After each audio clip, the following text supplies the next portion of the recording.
Unrest ہے، پاکستان سمجھتا ہے کہ یہ اس کی بنیاد ہے۔ وزیر اعظم عمران خان کئی مرتبہ اس بات کا اظہار بھی کر چکے ہیں کہ طالبان کے ساتھ بات چیت کرنے کا موقع وہ تھا جب امریکی فوج افغانستان میں موجود تھی، اس وقت ان کے ساتھ بات چیت کی جا سکتی تھی، ان کو ڈیفینسو پوزیشن میں لایا جا سکتا تھا، ان کے ساتھ پاور شیئرنگ فارمولا کسی نہ کسی حد تک طے کیا جا سکتا تھا۔ لیکن اب چونکہ امریکی افواج وہاں سے جا چکی ہیں اور طالبان اپنے آپ کو فاتح تصور کرتے ہیں، لہٰذا اب ان کے ساتھ کسی قسم کی پاور شیئرنگ ہو نہیں سکتی۔ امریکہ کا یہ بھی کہنا ہے، یعنی کہ جان کربی کا یہ بھی کہنا ہے کہ افغان حکومت کی مدد کے لیے جب اور جہاں ممکن ہوا فضائی حملے کریں گے۔ یعنی ابھی آپ کو پتہ ہے کل ہی B-52 بمبار طیاروں نے افغانستان پر حملہ کیا اور قطر سے جو فضائی اڈے جو امریکہ نے لیے ہیں قطر سے، وہاں سے انہوں نے ان جہازوں نے فلائی کیا اور وہ افغانستان آئے اور پھر انہوں نے طالبان پر اٹیک کیا، اور ان کا یہ کہنا ہے کہ یہ کارروائی جاری رہے گی اور اس کارروائی کو ہم نہیں روکیں گے۔ لیکن یہاں اس معاملے پر بھی ایک سوال پیدا ہو جاتا ہے کہ جو قطر سے طیارے اڑے، آخرکار انہوں نے کوئی نہ کوئی تو ایئر سپیس استعمال کی اور وہ افغانستان گئے۔ اب وہ ایئر سپیس ایران کی تھی، جو پاکستان کی تھی، ترکی کی تھی، کون سی ایئر سپیس تھی، اس کے بارے میں ابھی تک کسی قسم کا کوئی وضاحت نہیں ہو سکی۔ اب جو انفارمیشن جب یہ لوگ وہاں پر موجود تھے، خاص طور پر موید یوسف صاحب، تو وہاں سے صرف ایک ہی چیز کی اطلاع آ رہی تھی کہ امریکہ نے فون کال کیوں نہیں کی۔ موید یوسف نے جو وال اسٹریٹ جرنل ہے اس کو بھی انٹرویو دیا، فائنینشیل ٹائمز کو بھی انٹرویو دیا اور دیگر اخبارات اور چینلز کو انٹرویوز دیے۔ وہاں پہ انہوں نے مختلف لوگوں سے گفتگو کی اور جو گفتگو کی رپورٹنگ کی جا رہی تھی اس میں صرف جو ایشو سامنے آ رہا تھا موید یوسف صاحب کی طرف سے، وہ صرف اور صرف یہ آ رہا تھا کہ یہ جو افغانستان کے ایشو پر امریکی پریزیڈنٹ کو پاکستانی پرائم منسٹر کے ساتھ بات کرنی چاہیے تھی، ان کو اعتماد میں لینا چاہیے تھا، ان کو فون کال کرنی چاہیے تھی۔ اس پورے سینیریو کے اندر جہاں پر امریکہ آپ سے یہ بات کر رہا تھا کہ پاکستان کے اندر دہشت گردوں کی محفوظ پناہ گاہیں موجود ہیں، شدت پسندوں کی محفوظ پناہ گاہیں موجود ہیں،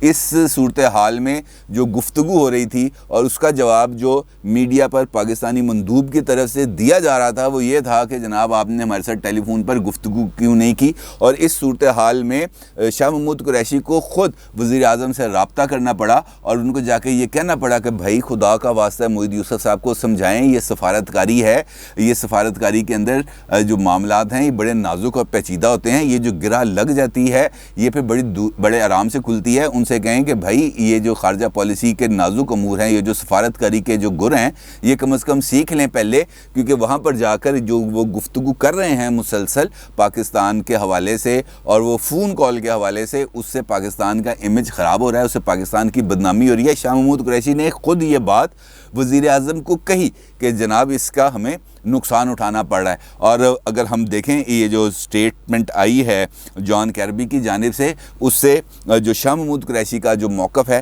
وہ درست ہوتا و معلوم ہوتا نظر آ رہا ہے، کیونکہ وہ پہلے بھی وزیر خارجہ پاکستان کے رہ چکے ہیں اور اس اپنا جو انہوں نے سیٹ اپ یہاں پہ بنایا ہوا تھا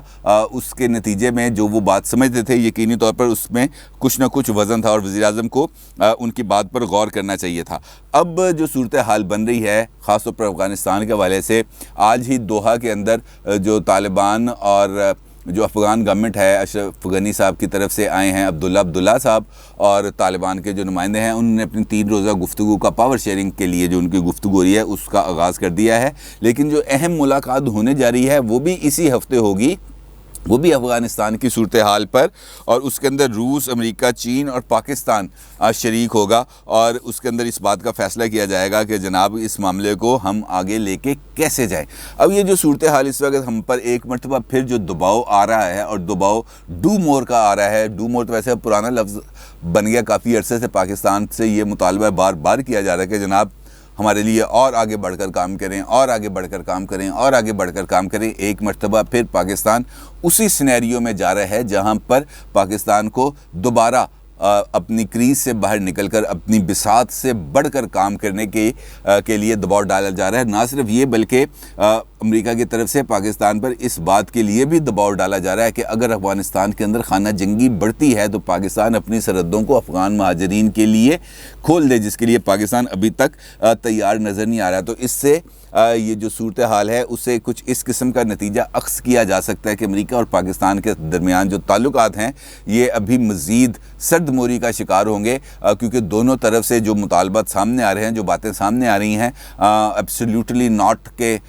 فیصلے کے بعد سے لے کر اب تک جو صورتحال سامنے آ رہی ہے وہ کسی بھی طریقے سے اس کو ہم خوش آئند قرار نہیں دے سکتے۔ یقینی طور پر پاکستان کو اس سمت میں مزید کام کرنے اور آگے بڑھنے کی ضرورت ہے۔ اب چونکہ آفیشیلی پاکستان کے حوالے سے اس دورے کے بارے میں کوئی سٹیٹمنٹ سامنے نہیں آئی، نہ موید یوسف صاحب کی طرف سے آئی، نہ DGISI کی طرف سے آئی، اور نہ ہی وہ جو سیکیورٹی کا اجلاس ہوا تھا بعد میں جس کے اندر پرائم منسٹر بھی شریک تھے، جس کے اندر آرمی چیف بھی شریک تھے، ایک نیشنل سیکیورٹی کمیٹی کا اجلاس ہوا تھا، اس کی بھی ابھی تک اس حوالے سے کوئی ڈیٹیل سامنے نہیں آئی۔ اگرچہ ہماری جو سنجیدگی ہے اس کا ہم اس سے بھی اندازہ لگا سکتے ہیں کہ جب پارلیمنٹ کے اندر اس حوالے سے گفتگو ہو رہی تھی، خاص طور پر کشمیر اور افغانستان کے ایشو پر، اس موقع پر بھی وزیر اعظم نے اس اجلاس میں شرکت نہیں کی تھی۔ اور اب دیکھنا یہ ہے کہ اس ساری صورتحال کے اندر اب پاکستان کیسے آگے نکلے گا اور کس طریقے سے اپنا جو سیاسی یا سفارتی تنہائی ہے اس کو ختم کرے گا، کیونکہ جو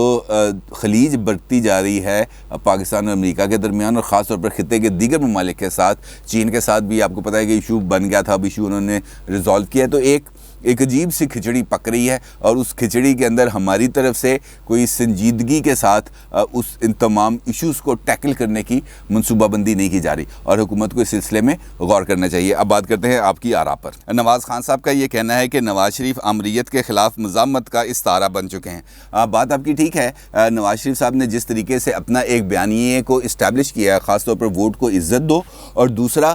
ہر ایک ادارہ اپنی آئینی حدود میں رہ کر کام کرے، کوئی مینوپولیشن نہ کرے، اور پاکستان کے اندر جو حکومت بنے یا حکومت جائے وہ صرف عوام کی خواہشات کے مطابق بنے یا عوام کی خواہشات کے مطابق جائے، وہ یقینی طور پر ایک ایسا استعارہ ہے۔ اور نواز شریف جس طریقے سے اس معاملے کو لے کے آگے بڑھ رہے ہیں تو امید کی جاتی ہے کہ، جس میں نے آپ سے پہلے بھی اپنے پچھلے ویلاگ میں اس بات میں ذکر کیا تھا، کہ نواز شریف صاحب پر اب دوہری ذمہ داری آ چکی ہے۔ ایک تو یہ کہ انہوں نے جو سٹینڈ لے لیا ہے اس سٹینڈ پر قائم رہیں، کیونکہ اب اگر وہ اپنے اس موقف سے پیچھے ہٹتے ہیں تو یقینی طور پر اس سے نہ صرف پاکستانی عوام کا نقصان ہوگا بلکہ پاکستان کے اندر ایک مرتبہ پھر کمپرومائز کی سیاست کا آغاز ہو جائے گا، اور پھر سیاستدان اسٹیبلشمنٹ کے اعلی کار بنتے رہیں گے، اور وہ عمل دوبارہ جس کو رکنا چاہیے وہ آگے بڑھتا جائے گا۔ پاکستان کے اندر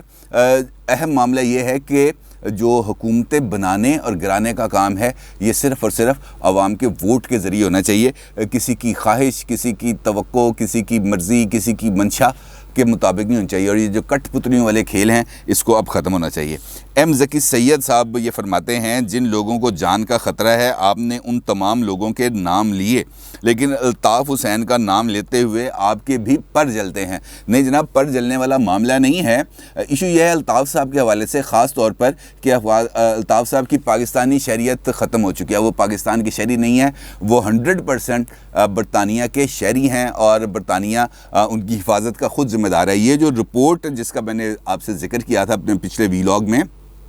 وہ رپورٹ ان پاکستانی جلا وطنوں کے حوالے سے ہے جو پاکستان سے ریاستی جبر کا شکار ہو کر حالیہ دنوں کے اندر گئے ہیں انگلینڈ، اور وہاں پر بھی وہ اپنی جو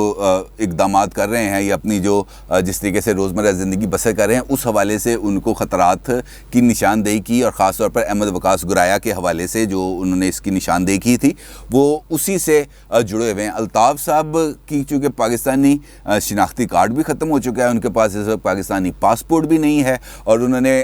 جو ہے اپنا کمپیوٹرائزڈ شناختی کارڈ جو ہے وہ بھی نہیں بنوایا ہوا، لہٰذا وہ اس وقت پاکستان کے شہری ہے ہی نہیں۔ اب ایک بندہ پاکستان کا شہری نہیں ہے تو اس کا میں کیسے ذکر کر سکتا ہوں اور کس طریقے سے ذکر کر سکتا ہوں؟ اور اس رپورٹ کے اندر بھی چونکہ بات خالی اس ڈاکومنٹ کے اوپر ہو رہی تھی جو شیئر کی گئی تھی، تو اس کے اندر چونکہ ان کا ذکر نہیں تھا، لہٰذا میں نے اپنے طور پہ بھی ان کا ذکر نہیں کیا۔ اپنی رائے کا ضرور اظہار کیجیے گا۔ آپ کا بہت شکریہ۔ اللہ حافظ۔